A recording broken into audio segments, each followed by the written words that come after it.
Innal hamdalillah nahmaduhu wa nasta'inuhu wa nastaghfiruh wa na'udzu billahi min shururi anfusina wa sayyiati a'malina may yahdihillahu fala mudilla lahu wa may yudlil fala hadiya lahu. أشهد أن لا إله إلا الله وحده لا شريك له وأشهد أن محمدا عبده ورسوله اللهم صل وسلم على نبينا محمد وعلى آله وصحبه أجمعين أما بعد. Ma'asyiral muslimin jamaah salat asar rahimani wa rahmakumullah. Jamaah salat asar ini termasuk al-bardaini. Datangnya malaikat untuk melaporkan amal kita siang hari. Itu waktu amplosannya malaikat. Dan nanti malaikat untuk menjaga amal kita malam hari datang waktu ini. Demikian juga salat subuh, termasuk sholat bardaini, waktu yang dingin. Waktu dingin siang adalah sore. Waktu dinginnya malam adalah waktu subuh. Akan datang dan juga menyampaikan amal kita. Makanya beliau senang sekali apabila pas malaikat datang itu, lalu beliau beramal soleh. Termasuk juga siang hari Senin dan juga hari Kamis. Laporan amal untuk pekan hari. Dan ini kalau kita beribadah itu mengingat pahala, karena kita mati bukan hal harta yang kita bawa, tetapi amal kita. Ini yang membuat kita semangat untuk beribadah. Karena orang mati akan meninggalkan hartanya, tetapi yang dibawa amal. Dan amal itu akan membahagiakan kita ketika amal yang wajib, amal sunnah yang kita amalkan. Selanjutnya tadi kita membahas bahwasanya Islam itu agama yang sifatnya yang mudah, yang mengerti kemampuan seseorang. Maka orang suatu saat boleh meninggalkan yang wajib apabila ada udzur syar'i. Contohnya salat jamaah, bahkan salat Jumat wajib. Tapi ketika ada hujan deras, boleh salat di rumah. Artinya salat di masjid lebih utama. Tapi kalau hujan deras atau diancam oleh musuh atau ada harimau, binatang buas yang menghalangi kita menuju ke masjid, boleh kita salat di rumah. Dan ini menunjukkan samahnya, toleransinya Islam. Yang nomor dua tadi dalam masalah yang diharamkan oleh Allah. Suatu saat boleh kita kerjakan dengan syarat yang membolehkan itu sunnahnya beliau. Seperti tadi dijelaskan, dalam keadaan orang itu mudhtar, makan bangkai tidak boleh, makan babi tidak boleh, ya makan darah yang mengalir tidak boleh. Namun suatu saat orang lapar sekali, tidak ada minuman, tidak ada makanan, tidak ada daun-daun yang dimakan, tetapi yang ada adalah bangkai. Kalau ada dua bangkai, satu bangkainya ayam, satu bangkainya binatang yang haram, maka kita mengambil bangkai yang yaitu yang halal. Begitu indahnya di dalam Islam. Tidak ada yaitu kesempatan kita untuk tidak bisa beribadah. Dan inilah yang harus kita syukuri. Ternyata toleransi dalam Islam itu lebih besar daripada toleransi yang dibuat oleh otak atau hawa nafsu manusia. Sekarang kita lanjutkan beberapa hadis yang menjelaskan bahwasanya Islam ini adalah agama yang wasat, yang menengah, tidak berlebih-lebihan memaksa kita yang bukan kita kemampuannya, dan tidak pula yaitu meremehkan agama itu sendiri.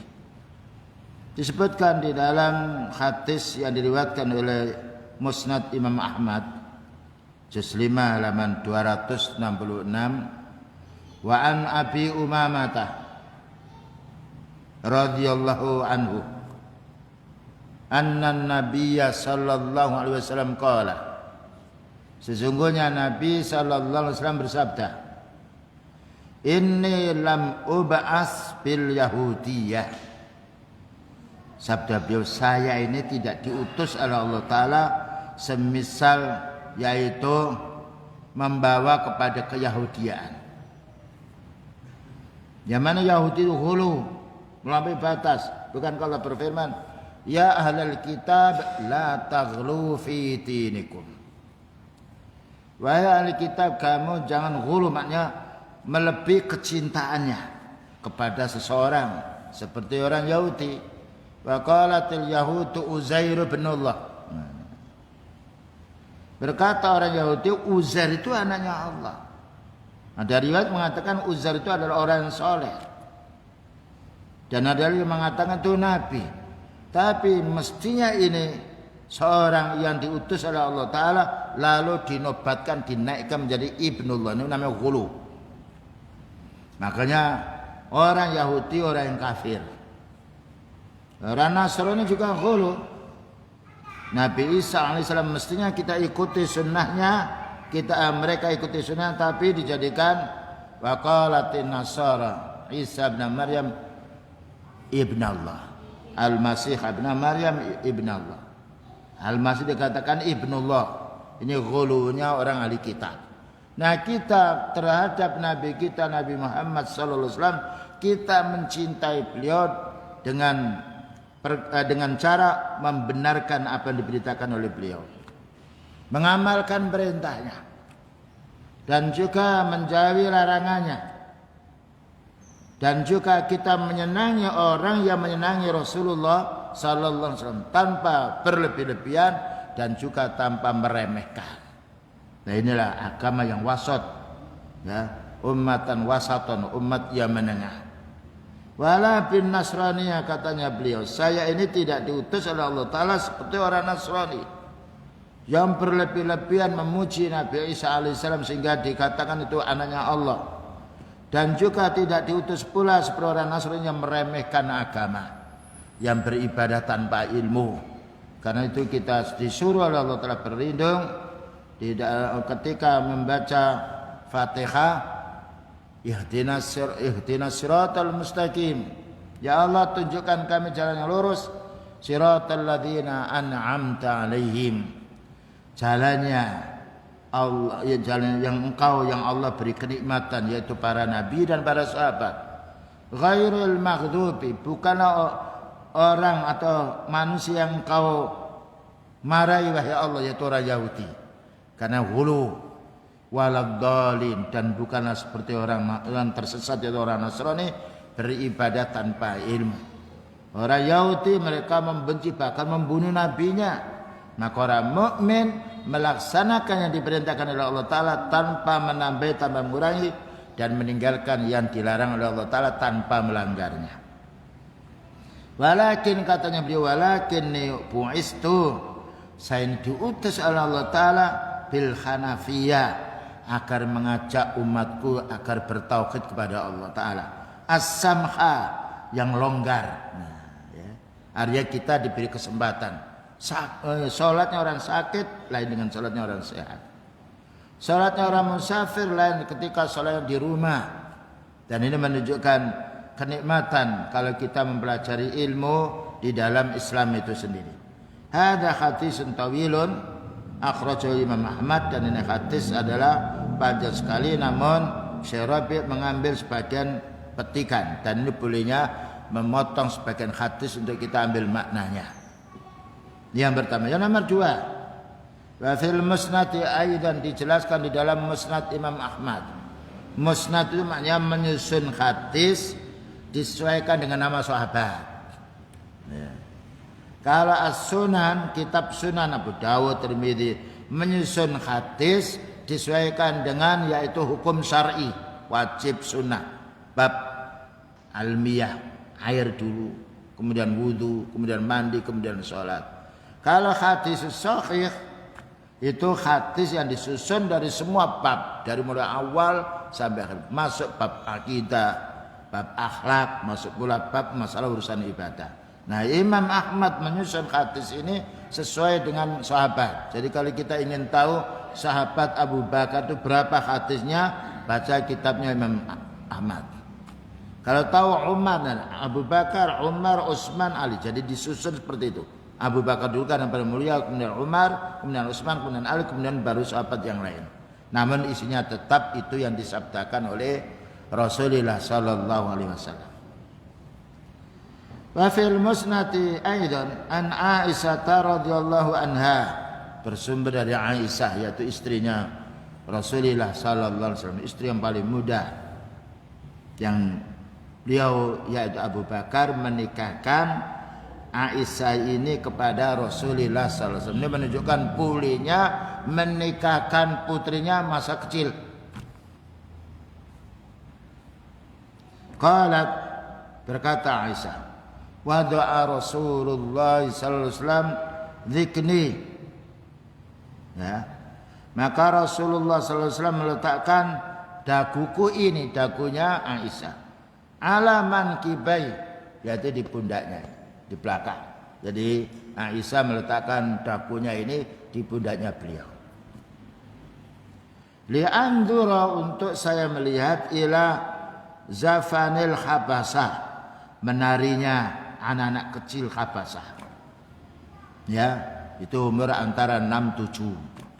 Ini bolehnya wanita masih kecil dia main-main. Tapi kalau sudah besar tidak boleh. Kalau sudah balik tidak boleh. Ini anak kecil antara umur 5, umur 6. Nah, jadi beliau toleran kepada istrinya. Jadi ketika ya namanya Aisyah masih kecil, maka di belakang pundak ini lalu melihat menarinya yaitu Habasah, hatta kuntu allati malaltu, sehingga saya malah jemu, katanya Aisyah. Tapi beliau masih bersabar. Fansaraftu anhum, maka aku berpaling dari mereka ini. Ini menunjukkan baiknya seorang suami kepada istrinya. Dan wanita itu kurang akal, kurang agama.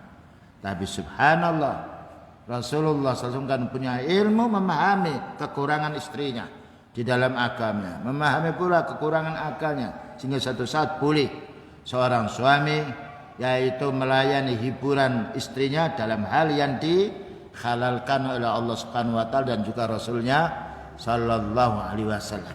Ini menunjukkan Islam itu memberi kelapangan kepada pemeluknya, namun bukan menuruti hawa nafsu kita, tapi harus ada contoh. Rasulullah SAW juga pernah main dengan anak kecil. Ketika ada anak kecil, subhanallah, dia punya burung, burungnya mati menangis. Ya. Beliau maka beliau menghiburnya. Nah, apa yang mati ini? Jadi beliau datang pula kepada anak-anak kecil, datang pula kepada orang yang sakit, datang pula kepada orang yang sifatnya perlu mendapatkan bantuan. Inilah kebaikan, sama hanya Islam menyeluruh, rahmatan lil alamin. Bukan hanya kita menghadapi orang dewasa saja, tetapi menghadapi setiap lapisan manusia.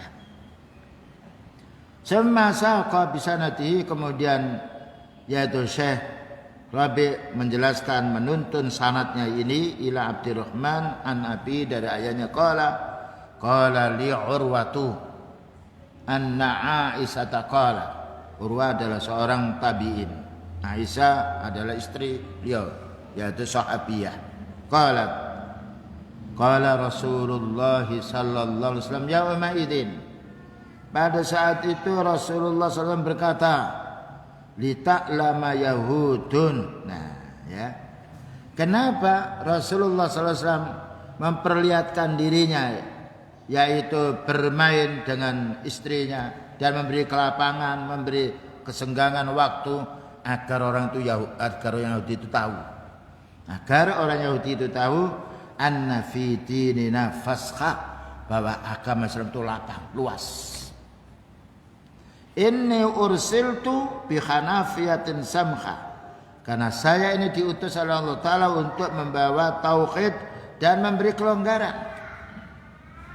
Inilah ketika kita memahami bahwasanya Allah Ta'ala yang menciptakan manusia, memberi kelonggaran hambanya ketika tidak mampu, maka jangan sampai kita sebagai orang lalu memaksakan kepada keluarga kita yang dia tidak memiliki kemampuan. Karena itu Allah Ta'ala berfirman, fattaqullaha mastata'tum.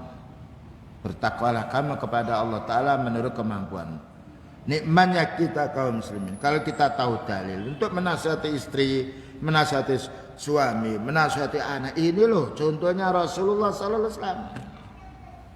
Jadi kita tidak merasa bahwa diri kita yang menasihati, tetapi Rasulullah sallallahu alaihi wasallam menasihati. Nah, sampai menghadapi orang yang kasar, orang-orang yang punya jabatan yang lain, sampaikan ini Rasulullah sallallahu alaihi wasallam demikian. Ini ayatnya Al-Quran. Makanya Allah berfirman, fadzakir bil Quran. Ingatkan mereka dengan Al-Quran. Jangan diingatkan, ini bapak saya. Maka orang juga punya bapak. Iya itu ayahmu, ayahku beda. Tapi kalau Al-Quran, kewajiban kita sebagai orang mukmin beriman kepada kitab Allah, beriman kepada hadis Rasulullah sallallahu alaihi wasallam. Nah, makanya para sahabat bahkan juga Rasulullah SAW mengingatkan kita dengan Quran, mengingatkan kita dengan wahyu. Para sahabat juga begitu mengingatkan kepada kita dengan yang disampaikan oleh Allah Ta'ala, yang disampaikan oleh Rasulullah sallallahu alaihi wasallam, sehingga menjadi umat yang tenang. Berbeda dengan dakwah yang logika, yang akal kesana kemari, tidak bisa kita menyatukan pendapat. Nah, selanjutnya pula, wa hadzal akhatisu tata'adatu. Hati ini saling kuat menguatkan yang dijelaskan tadi. Fatasilu ila darajatil hasan, sampai kepada derajat hasan. Makanya hadis itu diterima kalau hasan. In lam taraqqa ila darajatis sihha, walaupun belum sampai kepada derajat yang paling sahih. Karena Al-Quran mesti benar mutawatir. Kalau hadis ada kalian yang menyampaikan itu orang yang kuat, yang sikoh, maka hadisnya sahih. Kalau ada sebagian yang sifatnya hadis yang diceritakan oleh orang itu lemah, tapi yang lain menceritakan sikoh, yang lemah ini diangkat menjadi hasan, menjadi baik. Dan ini adalah keilmuan ahli hadis yang Allah Ta'ala beri petunjuk. Kemudian juga Rasulullah sallallahu alaihi wasallam bersabda, wa an ibnu Umar radhiyallahu anhuma, bersumber dari Ibnu Umar semoga Allah meridhoinya, anna Rasulullah sallallahu alaihi wasallam qala, sesungguhnya Rasulullah sallallahu alaihi wasallam bersabda, innallaha yuhibbu an tu'ta rukhasuhu. Allah senang sekali kalau rukhsanya, keringanan ibadahnya itu diterima oleh hambanya. Seperti orang musafir yang dia dalam perjalanan yang tidak, yaitu singgah, maka kalau dia sholat qashar dan jamak itu disenangi oleh Allah. Tapi kalau kita singgah di rumah saudara kita, sedangkan kita tidak dalam perjalanan, ada sholat jamaah, afdolnya kita mengikuti sholat jamaah. Namun seandainya mengqashar, menjamak, lalu tidak sholat di masjid boleh, karena dia musafir, tinggal di rumah seseorang. Tapi tetap para sahabat ketika menjumpainya, yaitu jamaah, maka sholat berjamaah. Nah, di dalam bepergian, karena as-safar itu dijelaskan beliau qit'atun minal adza, banyak kesulitan-kesulitan. Bayangkan salat itu puncaknya kewajiban, tapi Allah Maha tahu hambanya musafir ini, orang dalam bepergian lain dengan orang yang mukim, maka diberi keringanan, boleh kamu menjamak salat dan boleh kamu mengqasharnya. Duhur dengan asar, salat duhur 2 rakaat, salat asar 2 rakaat, dalam pergi. Maghrib dengan isya, salat maghrib dulu 3 rakaat, kemudian salat isya 2 rakaat, lalu dia istirahat. Kalau subuh tidak bisa dijamak dengan isya, tidak bisa dijamak dengan duhur, karena wa Qur'an al-fajri kana mashuda. Nah, ini contohnya itu salat, merupakan pokoknya ajaran Islam. As-salatu imaduddin. Demikian juga siang.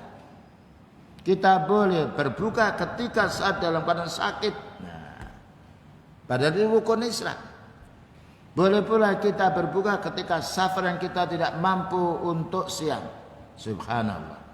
Tidak ada peraturan yang semisal lunaknya, lembutnya, sama hanya peraturan dunia yang bisa menandingi syariatnya Allah. karena Allah Ta'ala maha tahu.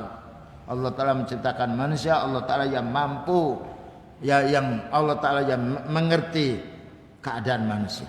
Tapi orang kadang-kala membuat peraturan dia sendiri melanggar. Ya, lihat banyak membuat peraturan dia sendiri melanggar, dan itu banyak buktinya. Karena itu kita wajib mengikuti syariatnya Allah Ta'ala dalam kondisi apapun. Karena kita nanti di akhirat bukan ditanya oleh orang, ditanya oleh malaikat. Ditanya tentang tauhid, man rabbuka. Ditanya tentang sunnah, man nabiyuka. Ditanya dengan Islam, ma dinuka. Inilah yang harus kita pelajari. Inilah pentingnya kita menuntut ilmu. Karena menuntut ilmu itu manfaatnya untuk dunia dan akhirat. Selanjutnya, kama yakrahu an tu'ta maksiatu, sebagaimana Allah benci jika dilanggar perkara yang haram. Nah, jadi Allah Ta'ala membenci. Kenapa hambaku itu aku haramkan khamr dia masih minum? Kenapa hambaku ini aku perintahkan untuk menikah tapi dia berbuat zina? Kenapa hambaku ini aku perintahkan untuk mencari rezeki yang halal kok mencuri? Dan Allah Ta'ala membenci seperti ini karena memang otak manusia, fitrah manusia yang suci, jika melanggar sesuatu yang haram dia sembunyi. Bahkan dusta. Siapa yang mencuri barangku tidak tahu, padahal dia mencuri. Itu menunjukkan bahwasanya perkara yang haram yang diharamkan oleh Allah Ta'ala itu diterima oleh fitrah kita yang sehat. Cuma manusia kadang-kala mendahulukan hawa nafsunya, menolak fitrahnya. Nah, Wan Khatis bin Abbas, diriwayatkan dari Khatis bin Abbas, anak pamannya Rasulullah sallallahu alaihi wasallam, annallaha yuhibbu an tu'ta rukhasuhu kama yuhibbu an tu'ta azaimuhu. Annallaha yuhibbu an tu'ta rukhasuhu kama yuhibbu an tu'ta azaimuhu. Allah senang. Allah Ta'ala memiliki sifat senang. Tapi senangnya Allah Ta'ala dengan lain dengan senang kita. Kadang-kadang manusia senang yang maksiat. Tapi kesenangan Allah Ta'ala tidak sama dengan kesenangan hamba. Yang jelas senang itu adalah kebalikannya benci, ghadab, karihah. Maka Allah senang untuk taruhasuhu kalau hambanya ini mau menerima keringanan dari Allah. Ya. Tidaklah Allah Ta'ala meringankan hambanya karena itu sesuai dengan fitrahnya. Makanya orang itu kalau safar bepergian lebih bagus dia tidak siam. Walaupun siam boleh, wa antasumu khairul lakum. Jika kamu siam itu lebih bagus. Namun ketika dia bepergian ya nanti terhambat dia yaitu pekerjaannya yang lainnya, maka dianjurkan untuk tidak siam supaya pekerjaan itu baik. Karena orang itu butuh makan, butuh minum. Padahal siam itu 1 hari dia tidak makan, tidak minum. Tentu manusia itu capek dan juga lelah. Nah inilah Allah Ta'ala maha tahu kepentingan atau kebutuhan diri kita. Kama yuhibbu an tu'ta azaimuhu, sebagaimana Allah senang apabila kewajiban Allah Ta'ala itu dilakukan oleh hambanya ya. Dilakukan oleh hambanya, dilaksanakan, diamalkan oleh hambanya. Karena tidaklah Allah Ta'ala mewajibkan kita melainkan karena senangnya Allah kepada kita. Makanya kita diperintah yang baik, tidak diperintah yang jelek. Demikian juga Allah mengharamkan kepada kita sesuatu karena Allah Ta'ala senang kepada hambanya. Dan karena yang diharamkan sesuatu itu jika dilanggar oleh hambanya membawa madarat dirinya. Ya, ini faedahnya kita mempelajari ilmu din, mengalahkan ilmu duniawi. Karena ilmu duniawi berdasarkan perasaan, coba-coba. Kalau ilmu din dasarnya wahyu. Satu contoh keringanan di dalam Islam, samahah, ya, kelembutan di dalam Islam, tolerannya dalam Islam, masalah siam. An Jabir bin Abdullah radhiyallahu anhu, bersumber dari Jabir bin Abdullah radhiyallahu anhu, semoga Allah meridainya.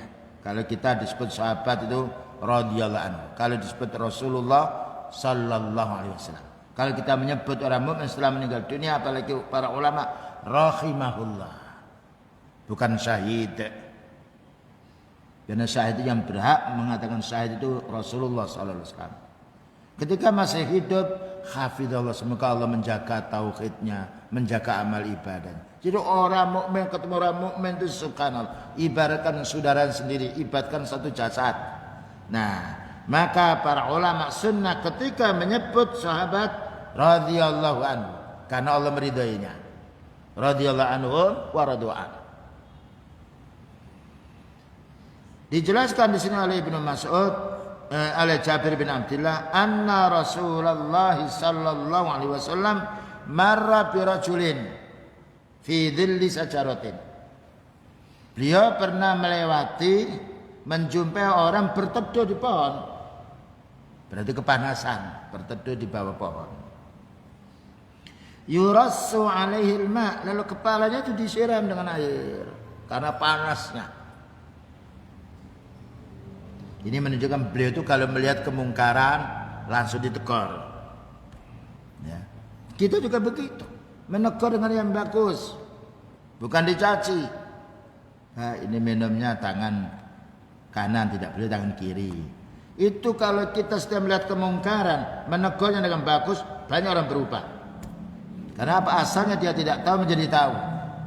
Apalagi kita dengan keluarga, jangan sampai kita malu menasihati istri, menasihati anak, menasihati suami, tapi dengan bahasa yang lembut. Bahkan juga menasihati pemimpin, tetapi dengan bahasa yang lembut.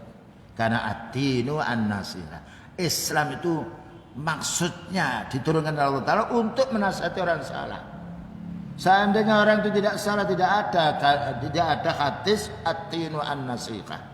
Ya, berarti maknanya nasihat yang paling bagus itu dari Al-Quran, dari hadis Rasulullah sallallahu alaihi wasallam. Nah, ketika beliau melewati salah seorang yang berteduh di bawah pohon, lalu disiram kepalanya, qala, nanya, ma balu sahibukum hadza? Itulah temanmu, kenapa dia berteduh di bawah kemudian disiram kepalanya? Ini menunjukkan beliau tidak tahu urusan gaib. Dan jangan menyalahkan dulu, tapi menanya dulu. Kita ini kadang-kala ada waktunya Ramadan, ada orang makan. Kamu kenapa tidak puasa? Tidak boleh. Tanya dulu. Seperti Rasulullah SAW ketika ada orang masuk masjid langsung duduk. Hal sholaita? Beliau menanya, bukan menegur. Kenapa kamu tidak sholat? Hal sholaita? Sudahkah kamu sholat? Subhanallah. Ini akhlak yang sering kita lupakan. Atau memang karena belum belajar kita. Sudahkah sholat sunnah? Mungkin sudah sholat sunnah, tapi beliau tidak tahu. Akhirnya orang itu berdiri sholat karena merasa belum sholat. Nah, beliau menanya, ma balu sahibukum hadza? Kenapa temanmu kok seperti ini, berteduh di bawah pohon lalu disiram kepalanya, tidak menyebut nama? Ya. Kenapa teman kan teman umum, dan kalau disebut teman itu mencakup semuanya orang. Demikian juga kita berkhutbah. Kalau adalah salah satu di antara jamaah yang salah, jangan disebut nama. Kenapa si fulan ya? Kenapa kaum? Karena itu menasihati semuanya. Lain dengan kita bertatap dua mata. Nah, ya, maka kita bisa menunjuk kenapa kamu demikian. Saya ingin tanya. Nah, lalu dikabari, qalu, para sahabatnya menjawab, ya Rasulullah, saimun. Begini wahai Nabi, dia berteduh di bawah pohon kepanasan, panas lalu menyiram kepalanya karena dia siam. Berarti orang siam ini kena madarat panasnya matahari dan dia dalam safar, berteduh dulu dia dan disiram. Bolehnya seorang itu siam menyiram kepalanya, tapi ini karena dia musafir. Ditanya, qala innahu laisa minal birri. Beliau mengatakan innahu, bukan disebut nama. Sesungguhnya tidaklah termasuk baik antasumu fis safar, kalau orang itu bepergian lalu siam. Ini safarnya dulu dengan safar kita. Safarnya dulu itu dengan jalan kaki di padang Sahara. Dan juga dengan khimar atau unta yang tidak ada AC-nya, tidak tertutup. Tapi safar kita ke Jakarta 1 jam, ya, di dalamnya pakai AC, mobil AC.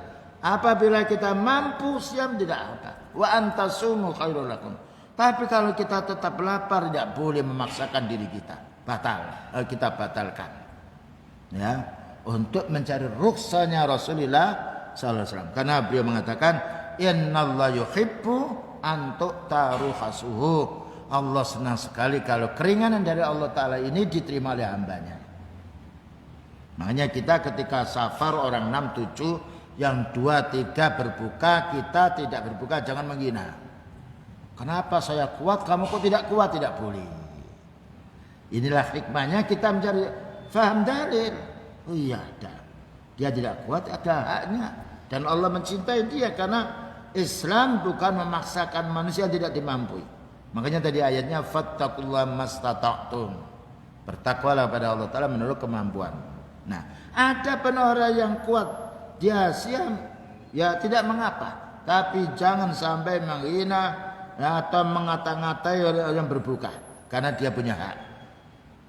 Wa alaikum, apa katanya beliau, wa alaikum bi rukhsatillah. Kamu harus menerima keringanan dari Allah. Ketika kalian tidak mampu untuk siam pada waktu safar, maka batalkan.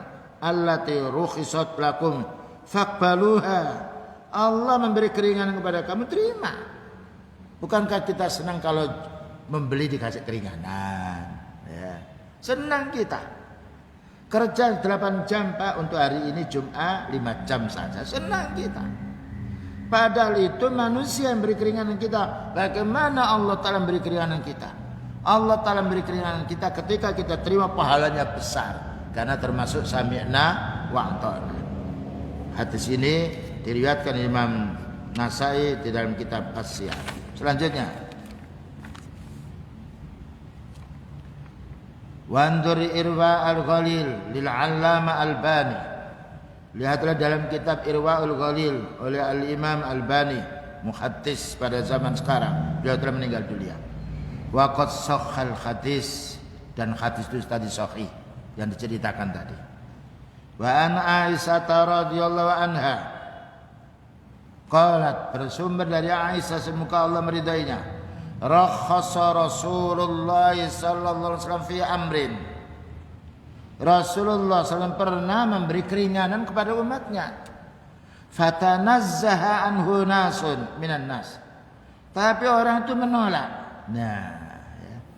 Ketika beliau memberi keringanan, sebagian orang itu menolak keringanan dari beliau ini. Fabalagha dzalika an-nabiy sallallahu alaihi wasallam. Sampailah berita itu kepada Rasulullah sallallahu alaihi wasallam. Faghadiba, beliau marah, tapi bukan mencaci. Saya ini utusan Allah Ta'ala, diutus untuk beri keringanan umatku. Kemudian aku memberikan penjelasan keringanan ini, lalu dia menolak keringanan itu. Dia marah, tapi marahnya bukan mencaci, menunjukkan wajahnya merah. Hatta banal ghadabu fi wajhi, sehingga nampak merah wajahnya. Semakola, kemudian berkata, ma balu aqwamin, tidak menyebut nama. Kenapa kaum itu ya? Kenapa orang-orang itu ya? Tidak menyebut nama. Sebab kalau kita melakukan kesalahan terus disebut nama, tentu kita tidak enak. Kita merasa gengsi, merasa malu karena aib kita dilihat, didengar oleh orang banyak. Ini cara kita untuk menasihati perorangan ketika di dalam berjamaah, tidak menyebut nama. Dan tidak menyebut nama itu semuanya orang merasa. Tapi kalau menyebut nama berarti yang lain, kamu salah, kami tidak salah. Ini cara kita untuk menasihati tentang saudara kita atau yang ada fulan sholat kok begini, tidak mengapa. Dia akan berpikir yang lain, apa saya, apa yang dimaksudkan yang lain. Lalu beliau mengatakan, ma balu aqwamin, kenapa kaum itu ya yarghabuna amma rukhisali, benci apa yang Allah Ta'ala beri keringanan kepada saya.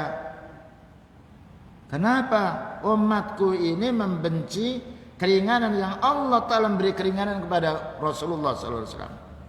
Fa wallahi la ana a'lamuhum billah. Demi Allah, saya ini orang yang paling mengerti tentang hukum Allah. Wa asadtuhum lahu khasyatan, dan paling takut kepada Allah. Ini ada kisahnya 3 orang. 3 orang itu datang ke rumahnya istri-istri beliau sallallahu alaihi wasallam, menanya tentang ibadahnya Rasulullah sallallahu alaihi wasallam. Nah, setelah menanya istri-istri beliau, taqalluha, mereka 3 orang itu merasa amalnya sedikit. Itu kan Nabi. Seorang Nabi kan diampuni dosanya yang dahulu dan akan datang. Sedangkan kita kan tidak semisal beliau. Akhirnya yang satu ini, 3 sahabat itu satu ini punya angan-angan, belum dikerjakan. Kalau begitu besok saya siam terus menerus, tidak pernah buka. Berarti baik kan? Menurut pandangan umum baik, siam terus. Saya tidak mau berbuka, siap ya terus. Yang satu lagi, kalau begitu besok saya sholat semalam suntuk mulai dari maghrib sampai subuh, tidak tidur. Karena apa? Kalau beliau kan ada jaminan masuk surga dengan diampuni dosa yang lalu dan akan datang. Kita kan tidak ada jaminan. Niatnya baik, tetapi salah contohnya. Yang nomor 3, saya kalau begitu saya tidak mau menikah. Kalau saya menikah nanti disibukkan mencari nafkah untuk istri saya. Nanti juga saya tidak bisa bangun malam, saya tidak bisa taklim, saya tidak bisa sholat. Nanti punya anak lagi, sibuk mencari nafkah untuk anak dan istri. Keluarlah Rasulullah SAW. Mahadha, apa itu tadi yang kamu katakan? Nah, beliau tidak mencaci. Amma ana a'lamukum billah, saya ini orang paling mengerti tentang hukum Allah. Wa ana asumu wa uftiru, saya ini kalau siang kadangkala tidak siang. Wa ana atazawwajun nisa, saya ini menikah. Wa ana arqutu wa usolli, saya kalau malam hari tidur juga bangun sholat. Subhanallah, ini menunjukkan Islam itu ringan. Makanya kalau kita ini beribadah sesuai dengan sunnah, continue. Kalau kita mengadakan zikir berjamaah itu susah, kita mengumpulkan orang berat. Tapi kalau sholat 5 kali jamaah tidak berat untuk kita, karena Allah Maha tahu kemampuan manusia. Jadi kita tidak boleh memberatkan diri beribadah yang kita tidak mampu, seperti pendeta rohbaniyah. Pendeta itu dia di kapel saja, tidak mau menikah, tidak mau kerja, tapi ternyata banyak bayi-bayi yang dibunuh. Karena manusia punya syahwat, Allah menyuruh kita menikah, lalu dia membersihkan dirinya dan juga tidak mau kerja, akhirnya minta sama orang. Rasulullah SAW kerja, mengembala kambing dan juga berdagang, apalagi umatnya. Inilah kaum muslimin yang kita fahami, toleran dan juga kebaikan dalam Islam selalu harus kita fahami bahwa Islam itu bukanlah aliran yang keras dan bukan menyiksa badan, bukan menyiksa keluarga. Ternyata kalau kita fahami, tidak ada agama yang semisal lembutnya toleransinya melewati toleransinya Islam. Baik, begitulah, dan insyaallah akan kita lanjutkan nanti setelah maghrib pembahasan yang lain. Wassallallahu ala nabiyyina Muhammadin wa ala alihi wasallam. Subhanakallahumma bihamdika asyhadu an la ilaha illa anta astaghfiruka wa atubu ilaik. Walhamdulillahirabbil alamin. Wassalamualaikum warahmatullahi wabarakatuh.